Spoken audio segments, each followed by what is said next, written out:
মাঝে মাঝে এমন একটা সময় আসে যখন মনে হয় আজ পৃথিবী উল্টে গেলেও আমি আর উঠব না, কোনো কাজ করব না।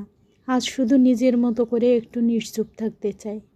কিন্তু আশ্চর্যের বিষয় কি জানেন, আমার মন, আমার বিবেক, আমার অভ্যাস কোথা থেকে যেন আবার আমাকে ধাক্কা দিয়ে বলে, না, তোকে উঠতেই হবে।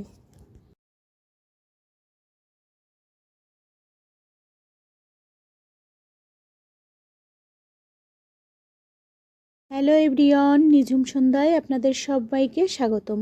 কাছে এবং দূরের যেখান থেকে আমার এই ভিডিওটা দেখছেন, আশা করি সবাই সুস্থ আছেন, ভালো আছেন। আমরাও আছি। মাঝে মাঝে শরীরটা এত ক্লান্ত হয়ে পড়ে যে কোনো কিছুই আর ভালো লাগে না। মনে হয় যেখানে যা পড়ে আছে সেখানেই পড়ে থাকুক, আর আমিও আমার মতো নিশ্চুপ হয়ে বসে থাকি।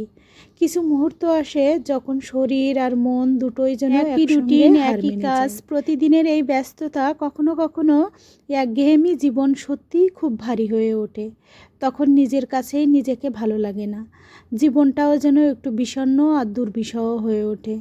তবুও থেমে থাকার সুযোগ নেই।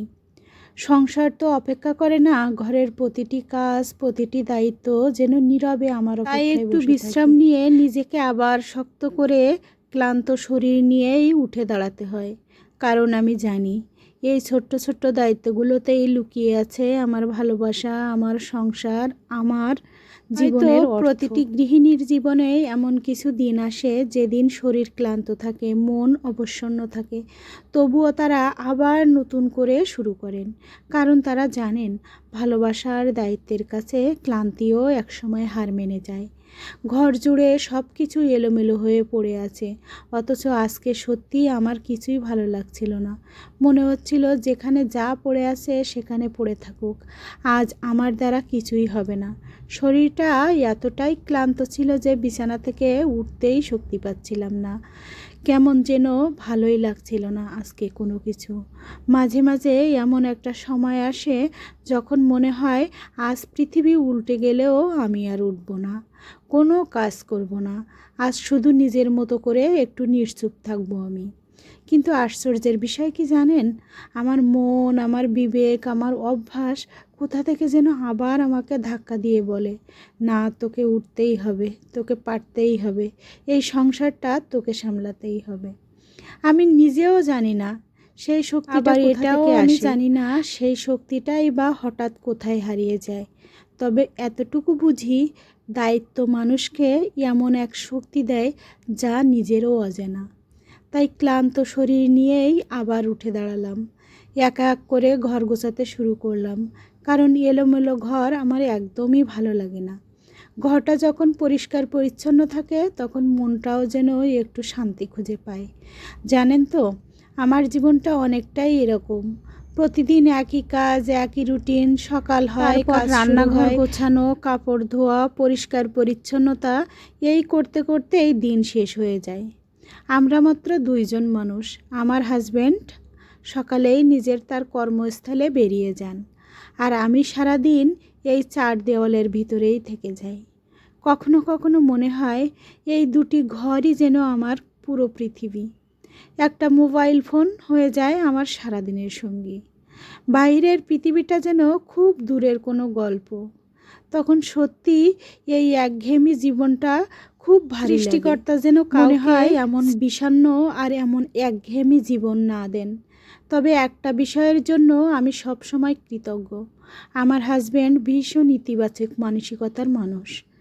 আমি যখনই কোনো বিষয় নিয়ে হতাশ হয়ে পড়ি বা নেতিবাচকভাবে ভাবতে শুরু করি, তখন তিনি খুব শান্তভাবে আমাকে বোঝান। বলেন, একটা বিষয় যদি অন্য দিক থেকে দেখো তাহলে হয়তো এটা খারাপ লাগবে।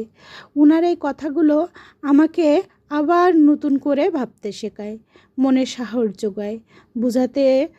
নিজেকে আমি বোঝাতে শুরু করি, জীবনে শুধু সমস্যার দিকটা দেখলে হবে না, ভালো দিকগুলো দেখতে হবে। আমার জীবন খুব সাধারণ, খুব বেশি রঙিন নয়, তবুও এই ছোট্ট ছোট্ট উৎসাহ, ভালোবাসা আর দায়িত্বের মাঝেই বেঁচে থাকার শক্তিটুকু খুঁজে পাই।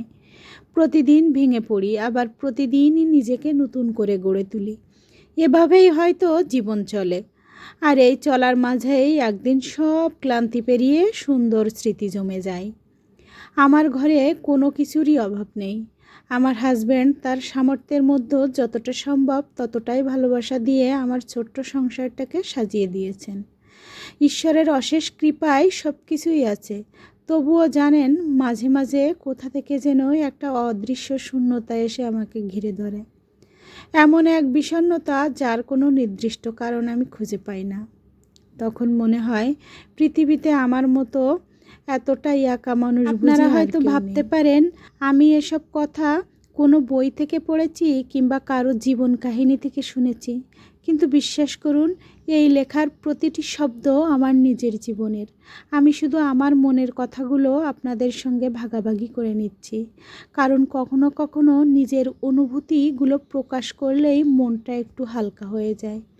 জানেন তো, একজন মানুষ সারা দিন সারা রাত একা থাকতে পারে না। বেঁচে থাকার জন্য শুধু খাবার বা একটা ঘরই যথেষ্ট নয়। প্রয়োজন হয় একজন কথা বলার মানুষ, কিছু হাসি, কিছু গল্প, কিছু সময়, আর এমন একটা অবলম্বন যেখানে মনটা একটু বিশ্রাম নিতে পারে। আমার দিনের বড় একটা অংশ কেটে যায় এই চার দেয়ালের ভিতর, নিজের সঙ্গেই নিজের কথা বলতে বলতে। আর হাতে থাকা এই ছোট্ট ফোনটাই যেন আমার বাহিরের পৃথিবীর সঙ্গে একমাত্র সংযোগ। কিন্তু মাঝে মাঝে এটাও আর ভালো লাগে না। মনে হয় সব কিছু থেকে অনেক দূরে কোথাও চলে যায়, এমন একটা জায়গা যেখানে থাকবে না কোনো কোলাহল, থাকবে না কোনো ব্যস্ততা, থাকবে না কোনো চাপ, থাকবে জানেন তো, আমি না নিজেকে মাঝে মাঝে কল্পনার জগতে হারিয়ে ফেলি। আমি কল্পনা করি সবুজ মাঠের মাঝখানে ছোট্ট একটা কুঁড়ে ঘর, ঘরের পাশ দিয়ে বয়ে যাচ্ছে শান্ত একটা নদী, নদীর পাড়ে বাঁধা আছে না ছোট্ট একটা নৌকা, হালকা বাতাসে গাছের পাতাগুলো দুলছে, পাখিরা ডাকছে, আর আমি নদীর পাড়ে চুপচাপ করে বসে আছি। কোনো তাড়া নেই, কোনো হিসাব নেই, কোনো দায়িত্বের ডাকও নেই, শুধু প্রকৃতির নীরবতা আর নিজের সঙ্গে কিছুটা সময়। হয়তো জানি না সেখানে গিয়ে সত্যি মানসিক শান্তি পেতাম আমি, কিন্তু এই কল্পনাটুকু আমাকে মাঝে মাঝে একটু স্বস্তি দেয়, মনে করিয়ে দেয় মানুষের মনও কখনো কখনো একটু বিশ্রাম চায়, একটু নীরবতা চায়, একটু নিজের মতো করে বেঁচে থাকার সময় চায়। হয়তো জীবন সবসময় আমাদের ইচ্ছে মতো চলে না, তবুও আমি বিশ্বাস করি প্রতিটি দীর্ঘ রাতের শেষে যেমন ভোর আসে, তেমনি এই একাকিত্বের দিনগুলোর পরেও একদিন মন ভরে হাসার মতো সময় আসবে হয়তো আমার। সেই আশাতেই প্রতিদিনে আবার নতুন করে সঙ্গে গল্প করতে করতে কখন যে ঘরের প্রয়োজনীয় কাজগুলো গুছিয়ে ফেলেছি টেরই পাইনি। এরই মধ্যে দুপুরে রান্নার সময় হয়ে গেল। আমার মনটা খুব একটা ভালো নেই, তাই পুরো রান্নার প্রক্রিয়াটা আর শেয়ার করতে পারলাম না। যতটুকু পেরেছি ততটুকু আপনাদের সঙ্গে ভাগ করে নিয়েছি। আজ রান্না করছি আমার হাজব্যান্ডের খুব প্রিয় একটি পদ, কচুরমুখী দিয়ে ডিম ভরা ট্যাংরা মাছ, সাথে ম্যাগি মশলা দিয়ে রান্না। এই রান্নার সঙ্গে জড়িয়ে আছে আমাদের অনেক সুন্দর স্মৃতি। আমরা যখন খুলনায় থাকতাম তখন প্রায়ই উনি বাজার থেকে কচুরমুখী আর ট্যাংরা মাছ নিয়ে আসতেন। আমি আমার সাধ্যমতো চেষ্টা করতাম আমার হাজব্যান্ডের পছন্দের পদ সুন্দর করে রান্না করার, আর খাওয়ার সময় উনার মুখের সেই তৃপ্তির হাসিটা আমার মনটা ভরিয়ে দিত। সেই হাসির মূল্য আমার কাছে পৃথিবীর সবচেয়ে বড় প্রশংসা। উনি আবার কচুরমুখী আর ট্যাংরা মাছ নিয়ে এসেছেন, তখন আর দেরি করিনি। মনে হলো অনেক দিন পর আবার পুরনো সেই স্মৃতিগুলো ফিরিয়ে আনি। তাই সব ক্লান্তি মন থেকে খারাপকে একপাশে রেখে রান্নাঘরে নেমে পড়লাম, কারণ আমি জানি এই রান্নাটা খেয়ে উনার মুখে আবারও সেই চেনা হাসিটা ফুটে উঠবে। সংসারে ভালোবাসা সবসময় বড় বড় উপহার প্রকাশ করা যায় না, কখনো কখনো প্রিয় মানুষের পছন্দের একটা রান্না খাবার পর তার মুখের তৃপ্তির হাসি আর একটুখানি আন্তরিক প্রশংসাই হয়ে ওঠে ভালোবাসার সবচেয়ে অবশেষে আজকের রান্নাও শেষ করলাম। মনটা যতই ভারী থাকুক না কেন, প্রিয় মানুষের মুখে একটুখানি হাসি ফোটাতে পারার আনন্দ যেন সব ক্লান্তিকে একটু হলেও ভুলিয়ে দেয়। এই ছোট্ট ছোট্ট মুহূর্তগুলোর মাঝে হয়তো সংসারের আসল সুখ লুকিয়ে থাকে। রান্নাবান্না শেষ করতে করতে মনে পড়ল আমার রান্নাঘরের সিঙ্কে এখনও কিছু বাসনপত্র জমে আছে। ভাবলাম এগুলো ধুয়ে ফেলি, কারণ আমার একটা অভ্যাস আছে, অনেকে হয়তো এটাকে বদ অভ্যাসও বলতে পারেন। যতক্ষণ না ঘরের সব কাজ শেষ হয় ততক্ষণ আমার স্নান করতে যেতে মনে চায় না। মনে হয় একটা কাজও ফেলে রেখে আমি যাব না, যদি বাকি থাকে তাহলে যেন মনটা অস্থির হয়ে থাকে। তাই একে একে সব কাজ শেষ করি, বাসন ধুই, রান্নাঘর গুছিয়ে রাখি, ঘরটা পরিষ্কার করি। তারপর যখন দেখি সব কিছু নিজের জায়গায় আছে, তখন যেন বুকের ভিতর একটা অদ্ভুত শান্তি অনুভব করি। এই কাজগুলোই আমার প্রতিদিনের সঙ্গী। ভোর থেকে রাত পর্যন্ত এই ছোট্ট ছোট্ট দায়িত্বগুলোর সঙ্গেই আমার নিজের দিনের গল্প লেখা।